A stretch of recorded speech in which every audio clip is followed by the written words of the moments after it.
Hello everyone, welcome back to our YouTube channel.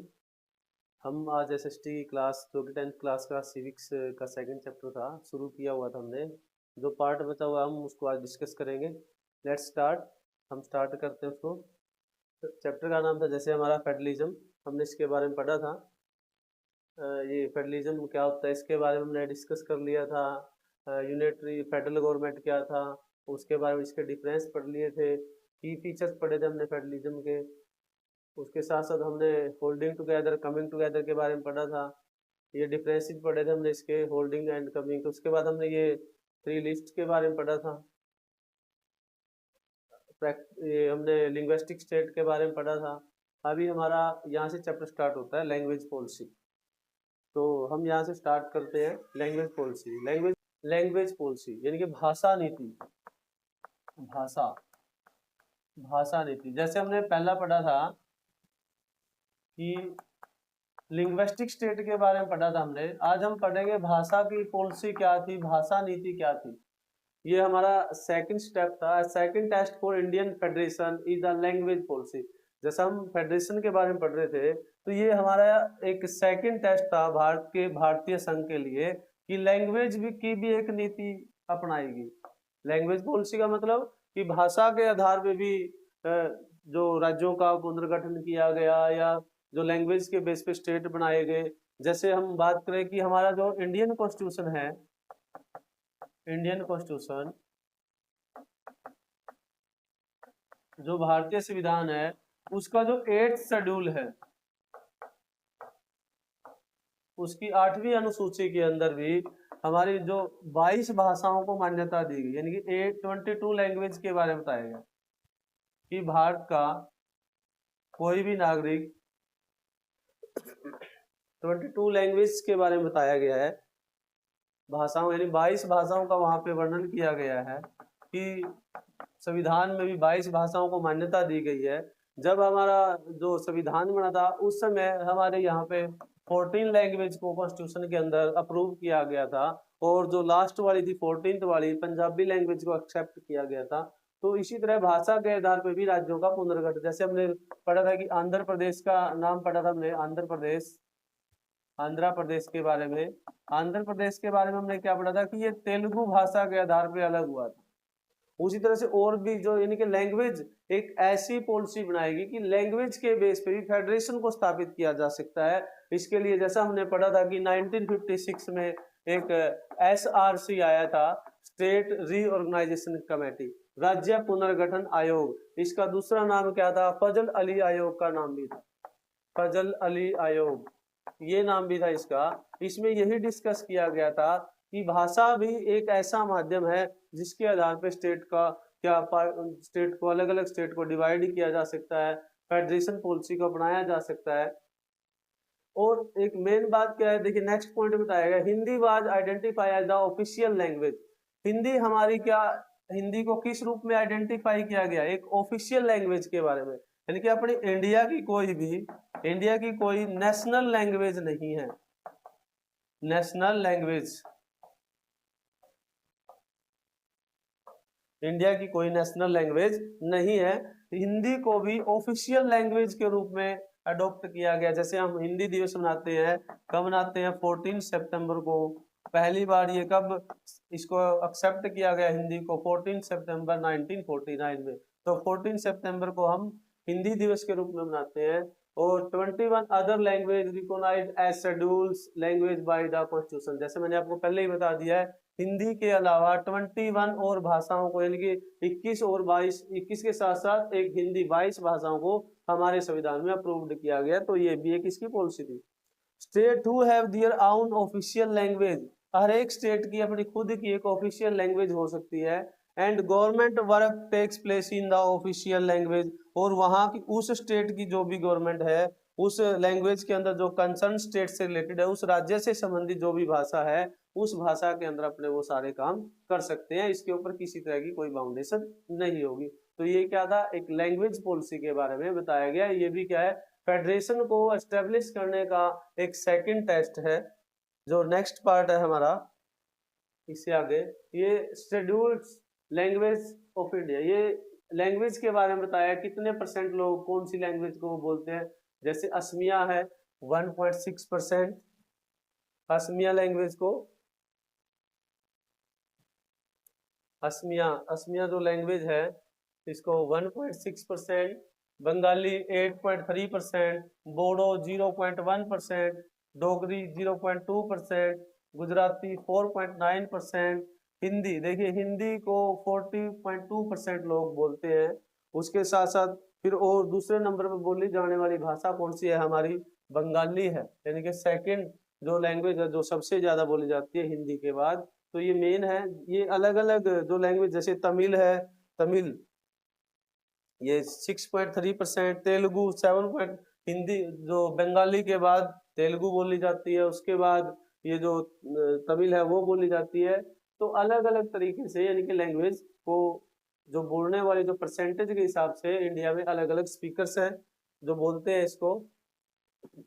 अब है हमारे सेंट्रल स्टेट रिलेशन, यानी थर्ड फेडरेशन को इंडिया के अंदर स्थापित करने का तीसरा जो मेन जो हमारा सब्जेक्ट है वो है सेंट्रल और स्टेट रिलेशन, कि केंद्र सरकार और राज्य सरकार के कैसे रिलेशन है। देखिए, restructuring the central state relation is one more way in which federalism has been strengthened in practice. ये कह रहा है कि यहाँ पे ये बात क्या कर रहा है कि जब जो सेंट्रल और स्टेट के जो रिलेशन है ये भी फेडरलिज्म को अच्छे तरीके से मजबूत तरीके से लागू करने का एक सबसे बड़ा साधन है किसी भी देश के अंदर। उसके बाद कोलेशन गवर्नमेंट, कोलेशन इसको बोला जाता है गठबंधन सरकार, गठबंधन सरकार। कोलेशन, कोलेशन कब होता है, गठबंधन कब होता है, जब कोई भी पार्टी मान के चले कि हम लोकसभा के अंदर, लोकसभा में या विधानसभा के अंदर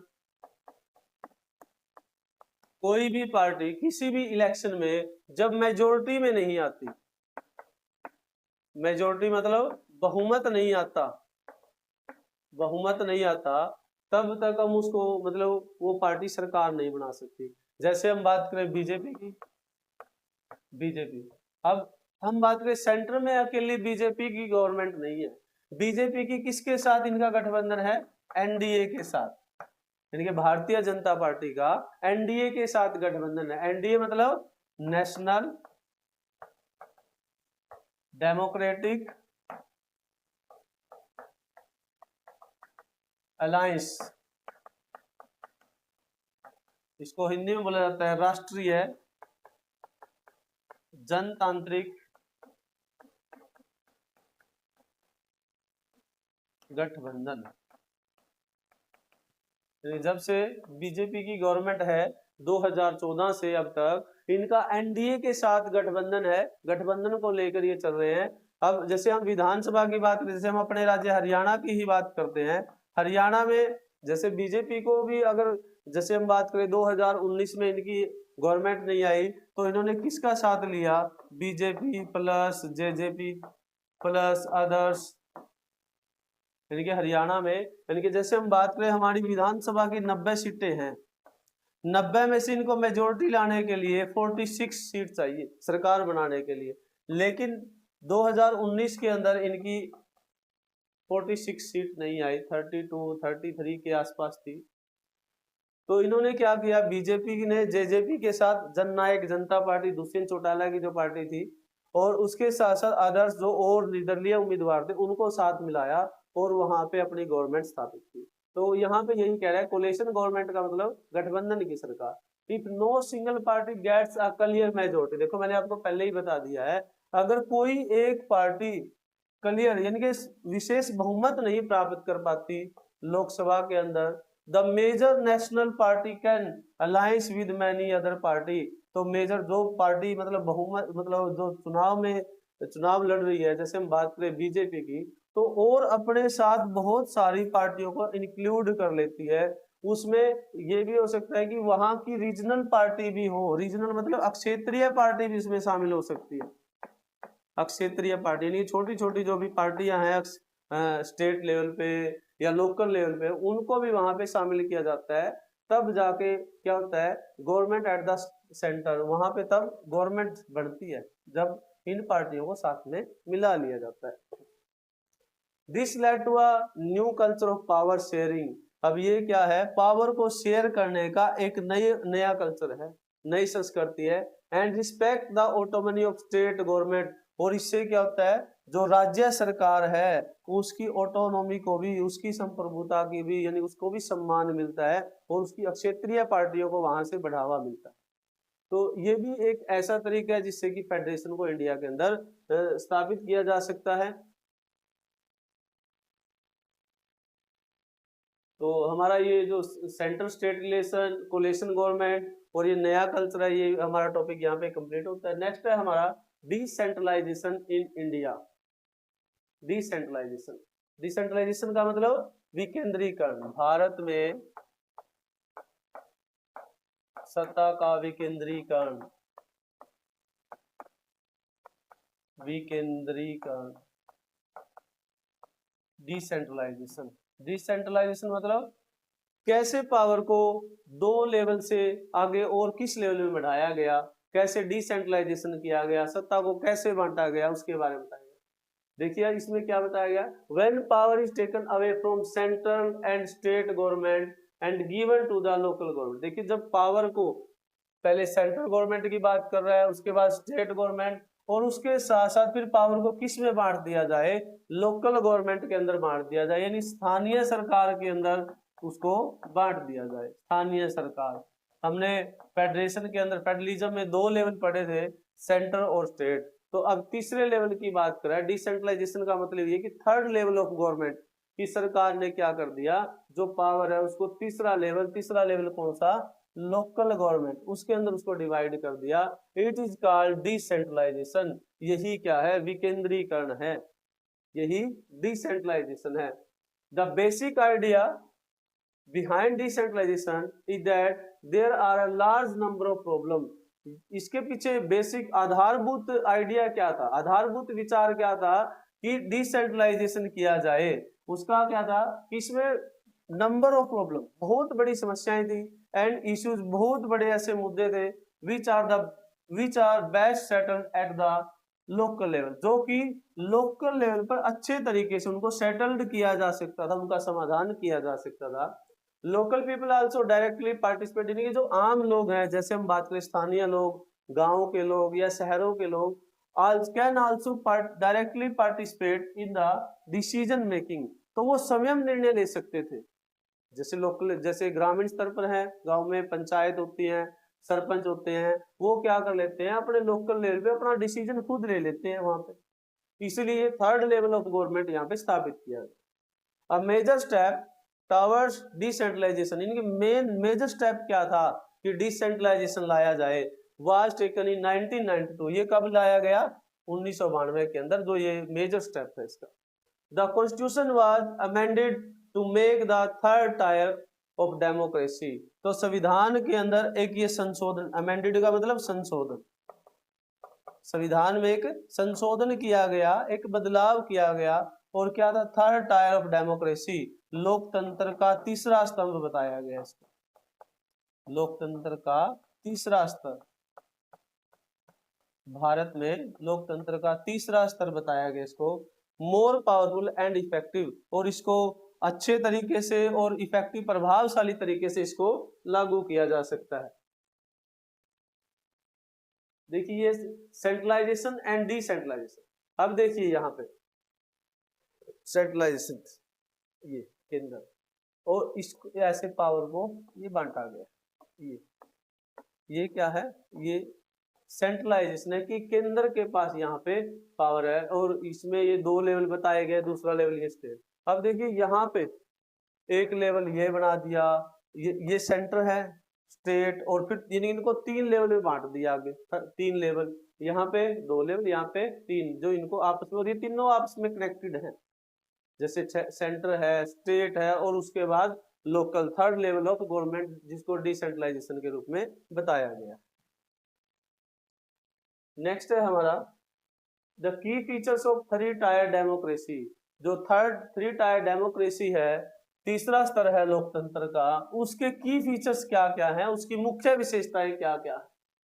चेंज आफ्टर डिसेंट्रलाइजेशन, विकेंद्रीकरण के बाद क्या क्या चेंजेस आए उनके बारे में हमने पढ़ना है। It is constitutionally mandatory to hold regular election to local government body. सबसे पहला क्या था, कॉन्स्टिट्यूशन के अंदर ये बिल्कुल मैंडेटरी कर दिया, यानी कंपलसरी कर दिया कि क्या होने चाहिए, जो थर्ड लेवल है, थर्ड टायर है, उसके भी रेगुलर इलेक्शन होने चाहिए, यानी कि लगातार चुनाव। जैसे इलेक्शन, जनरल इलेक्शन के बारे में, जनरल इलेक्शन की पंचायतों के भी क्या होने चाहिए, चुनाव होने चाहिए 5 ईयर्स के अंदर, इनके लगातार। जैसे हमारे जो दोनों लेवल के जो इलेक्शन होते थे, तो ये भी कॉन्स्टिट्यूशन के अंदर मैंडेटरी कर दिया कि रेगुलर इलेक्शन होना भी थर्ड टायर का एक की फीचर्स माना जाता है। State are reserve in the elected bodies, और क्या किया गया, स्टेट के अंदर रिजर्व सीट रिजर्व कर दी। जैसे इसने बताया इलेक्टेड बॉडी कि जहां पर जो भी, जैसे लोकसभा के अंदर है, वहां पे क्या किया गया, रिजर्व सीटों को डिसाइड किया गया। जैसे head of the institution for the schedule caste, यानी कि शेड्यूल कास्ट के लिए, जैसे हम बात करें शेड्यूल कास्ट के लिए 84 जो सीट है, 84 सीट्स डिसाइड कर दी कि यहां पर सिर्फ एससी कैंडिडेट ही इलेक्शन लड़ेगा और वहां पर उनकी सीट को और दूसरा कैंडिडेट होल्ड नहीं कर सकता। शेड्यूल ट्राइब के लिए जैसे लोकसभा के अंदर 47 सीट डिसाइड कर दी। अदर बैकवर्ड क्लास 27% इनके लिए रिजर्वेशन कर दिया कि इनको 27% आरक्षण दिया जाएगा, ओबीसी को, अदर बैकवर्ड क्लास को। इनको जॉब्स के अंदर, एजुकेशन के अंदर, कॉलेज के अंदर, इनके जो भी जहां पर इनको रिजर्वेशन चाहिए, वहां पे अदर बैकवर्ड क्लास को 27% रिजर्वेशन दिया जाएगा।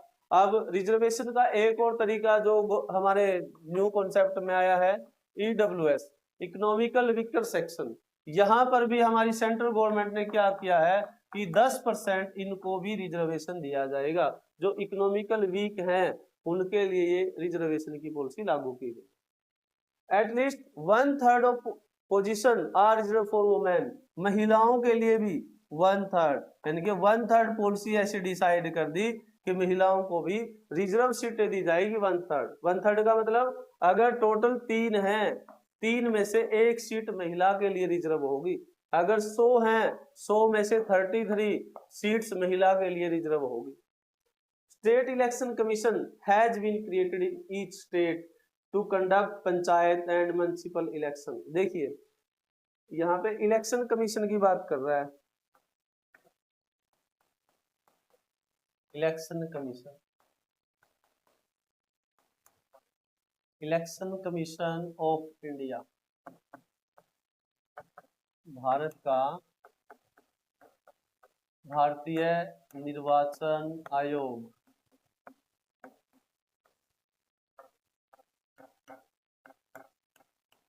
ये कब बना, निर्वाचन आयोग 25 जनवरी 1950 को बना था। और ये जो 1950 है, जो मैंने अंडरलाइन किया है, ये इलेक्शन कमीशन का हेल्पलाइन नंबर है, इलेक्शन कमीशन। और 25 जनवरी को वोटर डे मनाया जाता है, वोटर डे, मतदाता दिवस मनाया जाता है। तो जो ये हमारा इलेक्शन कमीशन बनाया गया, इसका मतलब क्या था, देखिए मैंने, हमारा यहाँ पे टॉपिक था स्टेट इलेक्शन कमीशन का, लेकिन मैंने यहाँ पे क्या लिखा है, इलेक्शन कमीशन ऑफ इंडिया, भारतीय निर्वाचन आयोग, जो कि 25 जनवरी 1950 को बनाया गया। 1950 हेल्पलाइन नंबर है, वोटर डे 25 जनवरी को मनाया जाता है। यहाँ पर जो इलेक्शन कमीशन था, इसका काम क्या था कि ये सेंटर और स्टेट दोनों गवर्नमेंट के इलेक्शन करवाएगा, चाहे वो डायरेक्ट इलेक्शन है चाहे इनडायरेक्ट है, यानी कि प्रत्यक्ष इलेक्शन है या फिर अप्रत्यक्ष है। प्रत्यक्ष में जैसे हमारा लोकसभा का है, विधानसभा का है, इनडायरेक्ट में जैसे कि हमारा प्रेसिडेंट का है, गवर्नर का है, वो क्या होते हैं हमारे इनडायरेक्ट इलेक्शन होते हैं। तो इलेक्शन कमीशन क्या हमारा जो सेंट्रल और स्टेट के इलेक्शन करवाता है, ये इसका काम। अब बात थी हमारा था स्टेट इलेक्शन कमीशन। इसका मतलब क्या था, स्टेट इलेक्शन कमीशन राज्य चुनाव आयोग, राज्य चुनाव आयोग जो कि किसके लिए स्थापित किया गया, जो हमारा थर्ड टायर था, थर्ड टायर, सिर्फ थर्ड टायर के लिए। मतलब इसमें ये किसके चुनाव करवाएगा, पंचायत के, जिला परिषद के,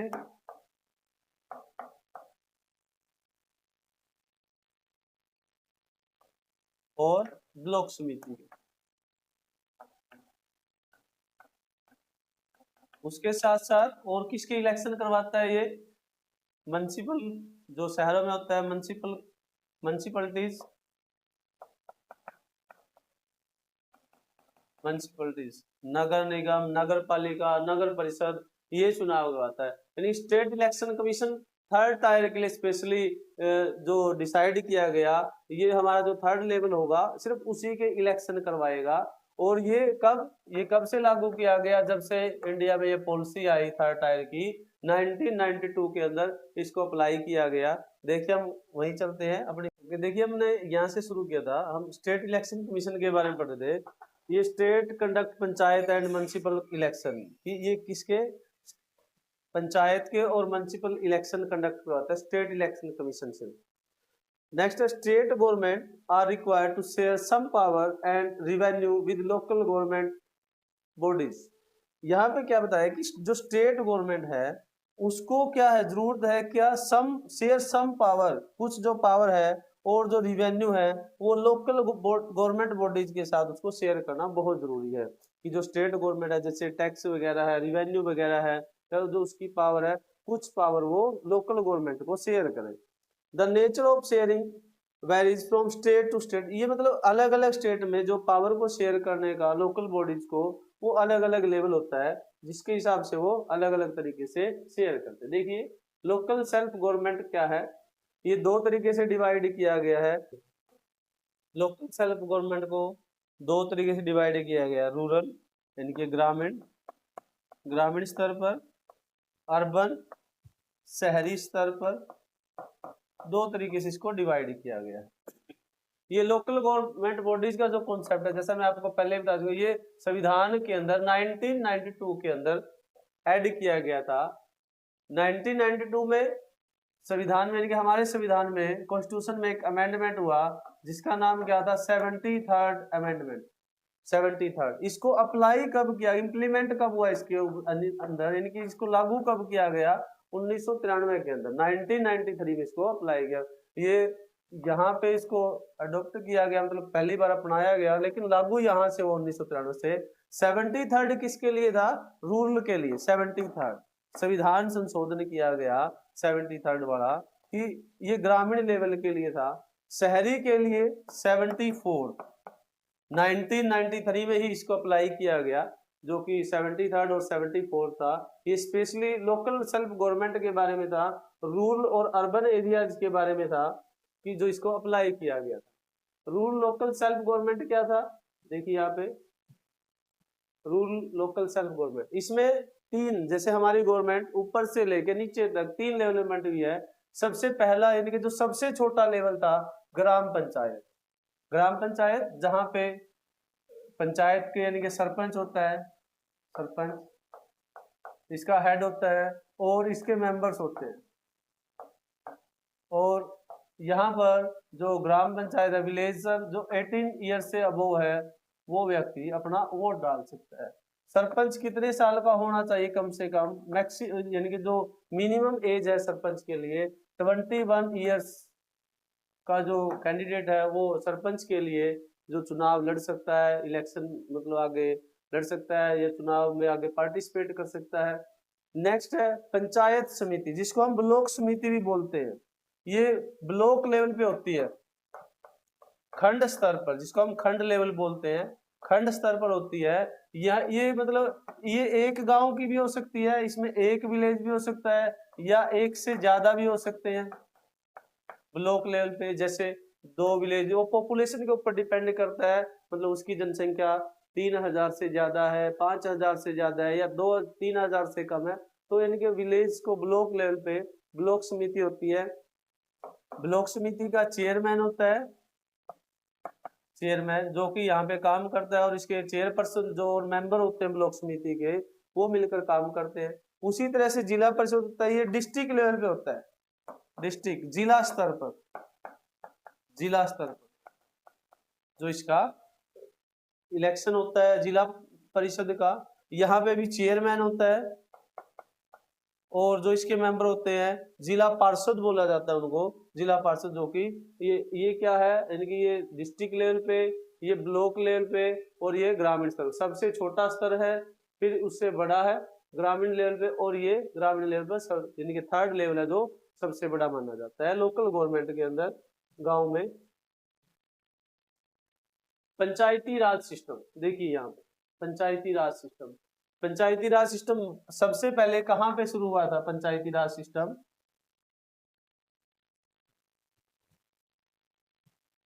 पंचायती राज सिस्टम सबसे पहले 1959 के अंदर सबसे पहली जो पंचायत थी वो कहां पे? राजस्थान के अंदर, राजस्थान के नागौरी डिस्ट्रिक्ट में जो सबसे पहले फर्स्ट पंचायत बनी थी। लॉर्ड रिपन, लॉर्ड रिपन इसका जनक माना जाता है। लॉर्ड रिपन पंचायती राज सिस्टम का 1959 के अंदर लॉर्ड रिपन इसका जनक माना जाता है, जो पंचायती राज को लागू करने वाला था, यानी कि पहले पंचायत उन्होंने लागू की थी। देखिए इसमें क्या था, पंचायती राज सिस्टम के अंदर rural local government is popularly known as Panchayati Raj, जो रूल यानी कि ग्रामीण स्तर की जो लोकल गवर्नमेंट है उसको ही पंचायती राज के रूप में जाना जाता है। हरियाणा में पंचायत कब बनी? हरियाणा के अंदर फर्स्ट पंचायत 1994 के अंदर बनी थी, हरियाणा के अंदर पहली panchayat. Each village or a group of village in some state has a gram panchayat, हर एक यानी कि प्रत्येक गांव की या गांव के कुछ गांव का समूह भी हो सकते हैं, एक से ज्यादा गांव भी हो सकते हैं, वो क्या करते हैं, या फिर इन सम स्टेट कुछ राज्यों के अंदर वो मिलकर अपनी ग्राम पंचायत बनाते हैं, यानी कि एक अकेला गांव भी हो सकता है, एक से ज्यादा गांव भी मिलकर एक पंचायत बना सकते हैं। This is a council consisting of several ward member, इसमें क्या होता है, वार्ड के हिसाब से मेंबर डिसाइड किए जाते हैं, ओपन कॉल्ड पंच, जिनको क्या नाम दिया जाता है? Panch, and a president of sarpanch, और जो हेड होता है इनका उसको सरपंच का नाम दिया जाता है, इसको प्रेसिडेंट बोलते हैं, मतलब ग्रामीण लेवल पे हम उसको सरपंच का नाम देते हैं। They are directly elected by adult population, वो किसके द्वारा? यानी कि देखिए मैंने आपको डायरेक्ट और इनडायरेक्ट के बारे में बताया था। डायरेक्ट इलेक्शन होता है, यानी कि डायरेक्ट इलेक्शन का मतलब अडल्ट पॉपुलेशन, यानी कि जो पॉपुलेशन जो 18 साल से ऊपर है, जिनका वोटर कार्ड बना हुआ है, जो इलेक्शन कमीशन के द्वारा वेरीफाई है, वो व्यक्ति गांव के वो लोग वार्ड वाइज क्या करते हैं, उसको वोट डालते हैं और उसको मतलब इलेक्ट करते हैं directly. Gram panchayat is the decision making body of the entire village, जो ग्राम पंचायत है ग्रामीण स्तर पर अपने निर्णय खुद लागू कर सकती है, एंटायर विलेज, हर एक गांव के अंदर।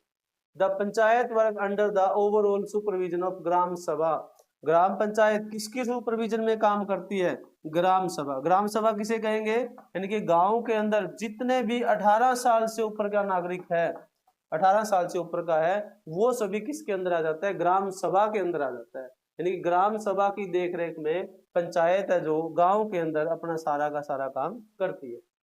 All the voter in the village are its member, यानी ग्राम सभा के कौन? वोटर्स, वोटर कौन? जो 18 साल से ऊपर का है वो इसका ग्राम सभा का मेंबर होता है। It has to meet at least twice or 3 in a year to approve the annual budget of the gram panchayat, मतलब कम से कम 2 या 3 साल के अंदर जो इसका एनुअल बजट है, 2 या 3 बार एक साल के अंदर जो इसका एनुअल बजट है ग्राम पंचायत का वो पेश किया जाता है या उसको रिव्यू किया जाता है, किसके बेस पे? उसकी परफॉर्मेंस के बेस पे ग्राम पंचायत के बजट वगैरह के बारे में बताया जाता है, जो कि ग्राम पंचायत का बजट है। थैंक्स फॉर वॉचिंग, मिलते हैं हम नेक्स्ट वीडियो के अंदर। अगर आपको हमारी वीडियो अच्छी लग रही है तो प्लीज शेयर करें, सब्सक्राइब करें। Thank you for watching, thanks again.